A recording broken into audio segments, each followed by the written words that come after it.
Hello hi నమస్తే welcome to MK media. నేను మీ మధు కళ్యాణ్. మరికొద్ది రోజుల్లో బిగ్ బాస్ స్టార్ట్ కాబోతుంది. సో బిగ్ బాస్ లోకి వెళ్ళడానికి సెలబ్రిటీలతో పాటు కామన్ మ్యాన్లు కూడా చాలా ప్రయత్నాలు చేస్తున్నారు. ఇక సోషల్ మీడియాలో అయితే విపరీతంగా అచ్చం పల్లవి ప్రశాంత్ దింపుతున్నారు కొందరు కామన్ మ్యాన్లు.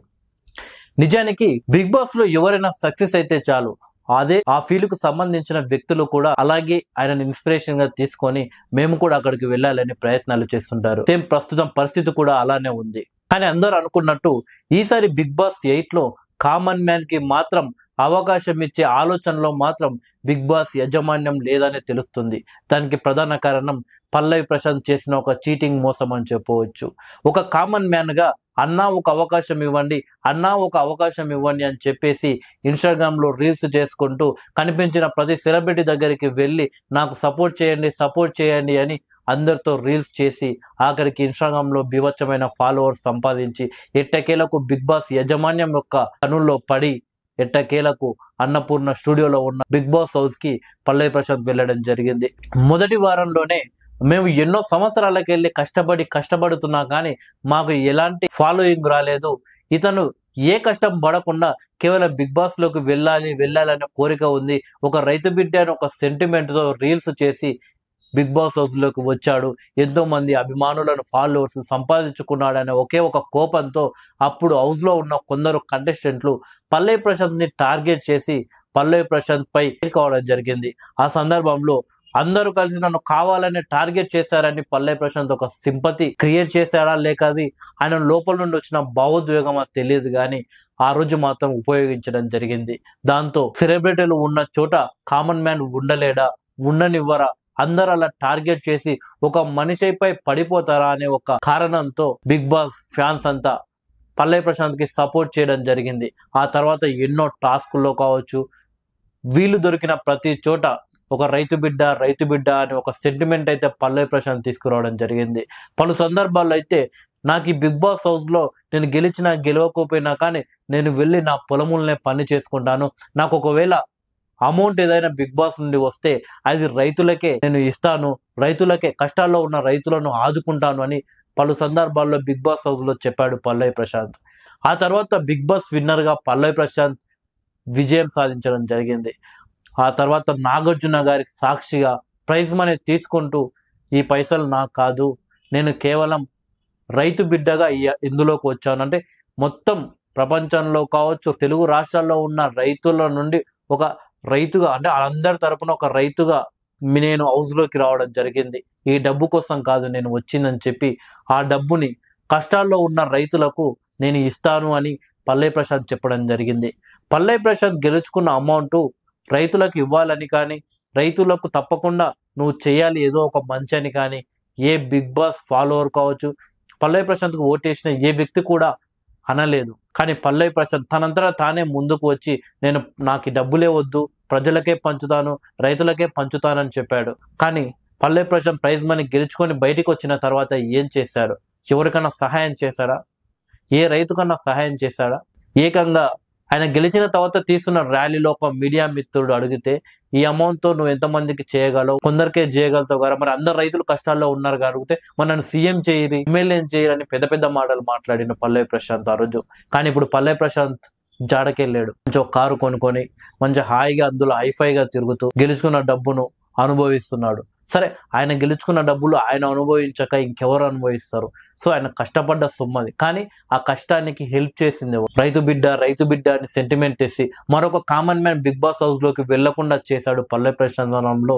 ఇలాంటి తప్పు లేదని చెప్పవచ్చు. ఇంకొక common man Bigg Boss house లోకి వెళ్ళాడు. ఎందుకంటే ప్రతి ఒక్క కామన్ మ్యాన్ ఏం చెప్తాడు, నేను కింది స్థాయి నుండి వచ్చాను, ఆ బాధలు నాకు తెలుసు కాబట్టి నాకు వచ్చిన అమౌంట్ నేను తీసుకోకుండా నేను ప్రజలకే పంచుతాను, రైతులకే పంచుతాను, లేదా వేరే ఫీల్డ్ సంబంధించిన వ్యక్తులకు పంచుతానని చెప్తారు. కానీ ప్రజలు ఇప్పుడు నమ్మరు. ఎందుకంటే సంవత్సరం కూడా కాలేదు ఒక వ్యక్తి అలానే వచ్చి ముఖానికి మాస్క్ వేసుకున్నాడో ఏం వేసుకున్నాడో కానీ హౌస్ లో ఉన్న దాదాపు 3 నెలల పాటు హౌస్ లో ఉండి దాదాపు కొన్ని లక్షల మంది తెలుగు ప్రజల్ని నమ్మించి ఆ తర్వాత బయటికి వచ్చి ఎలాంటి సహాయం చేయకుండా తిరుగుతున్నాడు. ఒకవేళ ఇప్పుడు నిజంగా కామన్ మ్యాన్ నిజంగా జనాలకు సేవ చేయాలని ఉన్న వ్యక్తి ఒకవేళ హౌస్ లోకి వెళ్ళినా కానీ ఆ వ్యక్తికి మాత్రం ఎవరు సపోర్ట్ చేయరు. ఎందుకంటే హౌస్లోకి వచ్చిన ప్రతి ఒక్కడు ఇలానే చెప్తాడు, బయటకు వచ్చిన తర్వాత ఉసరవెల్లిలాగా రంగులు మారుస్తారని అనుకుంటారు.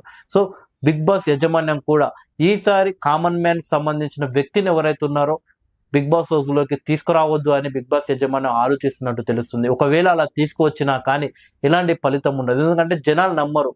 సో అతన్ని 1-2 వారాల్లో బయటకు వచ్చే అవకాశమే ఉంటుంది. సో అతనికి ఎక్కువ ఫాలోయింగ్ ఉండదు.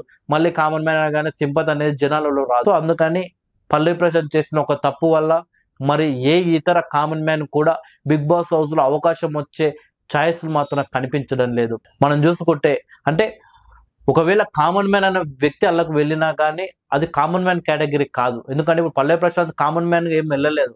ఆయన ఆల్రెడీ ఇన్స్టాల్లో బీభత్సమైన 1 మిలియన్ల వ్యూస్ ఆయనకు వచ్చినాయి.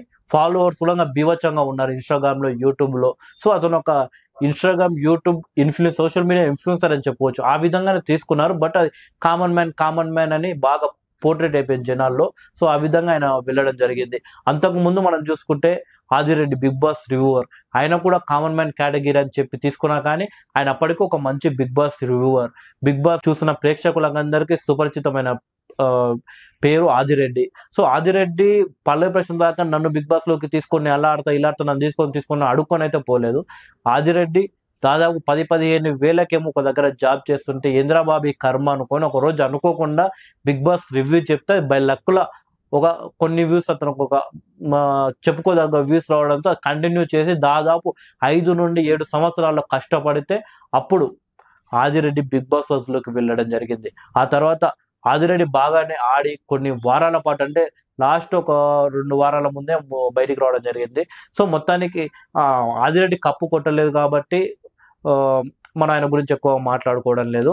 సో కానీ ఆదిరెడ్డి ఎప్పుడైతే బిగ్ బాస్ లోకి వెళ్ళాడో అప్పటి నుండి ఎంతో మంది బిగ్ బాస్ అభిమానులు రివ్యూలు చెప్పడం స్టార్ట్ చేయడం జరిగింది. సో ఆదిరెడ్డి రివ్యూస్ చెప్పినందుకు హౌస్ లోకి వెళ్ళాడు కాబట్టి మేము కూడా రివ్యూస్ చెప్పి బాగా పాపులర్ అయిపోయి హౌస్ లోకి వెళ్దామని కలలు కానీ ఎంతో మంది ఇప్పటికీ రివ్యూలు స్టార్ట్ చేయడం జరిగింది. బట్ అది ప్రతిసారి అది వర్కౌట్ అవ్వదు. సో ఒక్కసారి వర్కౌట్ అవుతుంది, లేదా 2 సార్లు వర్కౌట్ అవుతుందేమో. సో గీతూ రాయల్ కూడా బిగ్ బాస్ రివ్యూవరే. సో తను కూడా దాదాపు 3-4 సంవత్సరాలు బాగా కష్టపడి అలా బిగ్ బాస్ హౌస్ లో అడుగు పెట్టడం జరిగింది. సో వీళ్ళందరినీ ఇన్స్పిరేషన్ గా తీసుకొని ఎంతో మంది బిగ్ బాస్ లోకి వెళ్ళడానికి కామన్ మ్యాన్లు ప్రయత్నాలు చేస్తున్నారు. కానీ కామన్ మ్యాన్ కేటగిరీ అనేది వేరేలాగా ఉండదు. సో మీరు బిగ్ బాస్ అభిమానులకు దగ్గర కావాలి. సో మీకు ఇన్స్టాగ్రామ్ లో కావచ్చు, సోషల్ మీడియాలో కావచ్చు, మీకు విపరీతమైన ఫాలోయింగ్ కావచ్చు, మీ వ్యూస్ బలంగా బిగ్ బాస్ అభిమానులకు చేరి బీభత్సమైన వ్యూస్ రావడం ద్వారా అప్పుడు బిగ్ బాస్ యజమాని మిమ్మల్ని సంప్రదించి మిమ్మల్ని తీసుకునే అవకాశం ఉంటుంది. కానీ కామన్ మ్యాన్ కేటగిరీ అనేది సపరేట్గా ఉండదు. ఎప్పుడైతే సోషల్ మీడియా అనేది బాగా డెవలప్మెంట్ అయిందో అప్పటి నుండి సోషల్ మీడియాలో విపరీతంగా ఫాలోవర్స్ ఉన్న కామన్ మ్యాన్లను హౌస్లోకి తీసుకుంటున్నారు. సో ఇప్పుడు పల్లవి ప్రశాంత్ కూడా కామన్ మ్యాన్ కేటగిరీలో ఏం వెళ్ళలేదు అన్నట్టు. సో ఇప్పుడు పల్లవి ప్రశాంత్ని ఇన్స్పిరేషన్ తీసుకుని ఎంతో మంది టిక్ టాక్ వీడియోలు చేసుకొని ఇప్పుడు ఇన్స్టా రీల్స్ చేసుకున్న వ్యక్తులు కావచ్చు, మారుమూల ప్రాంతంలో రైతులు కావచ్చు, మేస్త్రి పని చేసుకునే వాళ్ళు కావచ్చు, లేక వేరే ఇతర పనులు మట్టి పని చేసుకునే వాళ్ళు, వీళ్ళందరూ కూడా వీడియోస్ చేసి పెడుతున్నారు. సో నాకు ఒకసారి అవకాశం ఇవ్వండి అన్న, నేను బిగ్ బాస్ హౌస్లోకి వెళ్తాను. పల్లవి ప్రశాంత్ రైతులే కాదన్నా మేము కూడా ఉన్నాము, మా ఫీల్డ్ కూడా రైతుల్లాగానే ఇబ్బందులు పడుతున్నాయి అంటే అల్లకు పోయినంత మాత్రం రైతాంగం మొత్తం బాగుపడదు. సో అల్లకు పోయినంత మాత్రం మేస్త్రి పనికి సంబంధించిన వ్యక్తి అల్లకు పోతే మేస్త్రి పని చేసుకునే వాళ్ళు మొత్తం బాగుపడరు. అల్లకు పోయిన వ్యక్తి ఒక్కడే బాగుపడతారు, వాళ్ళ కుటుంబం ఒకటే బాగుపడుతుంది. సో అది ఇంకెవ్వరు ఏ ఫీల్డ్కి సంబంధించిన వ్యక్తి అల్లకి వెళ్ళినా కానీ అంటే కింది స్థాయి వ్యక్తులు, ఊర్లలో పని చేసుకునే అలాంటి వారిని జనాలు నమ్మకుండా చేసిన వ్యక్తి ఎవరు ఉన్నారంటే పల్లవి ప్రశాంత్ అని చెప్పవచ్చు. మొత్తానికి పల్లవి ప్రశాంత్ చేసిన ఒకే ఒక్క పని, సో అతను ఆడుకొని నా కుటుంబం ఇలాంటి ఆపదలో ఉంది, నాకు ఇన్ని ఇబ్బందులు ఉన్నాయి, నేను డెవలప్మెంట్ అవుతా, నాకు ఒకవేళ చేతనైతే సహాయం చేస్తా, లేకుంటే లేదని చెప్తే అయిపోదు. లేదు నాకు ₹1 ఇళ్ళకెళ్ళి వద్దన్నా, నేను వచ్చిన ప్రతి రూపాయి రైతాంగానికే కష్టపెడతా, కష్టాల్లో ఉన్న రైతులు తెలుసుకొని వాళ్ళ దగ్గరకు పోయి వాళ్ళని ఆదుకుంటా అని స్టేట్మెంట్లు ఇచ్చి ఇప్పుడు ఒక కామన్ మ్యాన్ అడుగు పెట్టడానికి కూడా వీలులేని పరిస్థితి పల్లవి ప్రశాంత్ క్రియేట్ చేశాడు. మొత్తానికి అందరూ కలిసి ఏడుస్తున్నాడు, సెంటిమెంట్ రగిలిస్తున్నాడు అని చూసినా కానీ ఒక రైతు బిడ్డ గెలవని పాపం అని చెప్పేసి అందరూ అండగా నిల్చున్నారు. లాస్ట్కు మన గుండు కొట్టి పంగనామాలు పెట్టడం జరిగింది.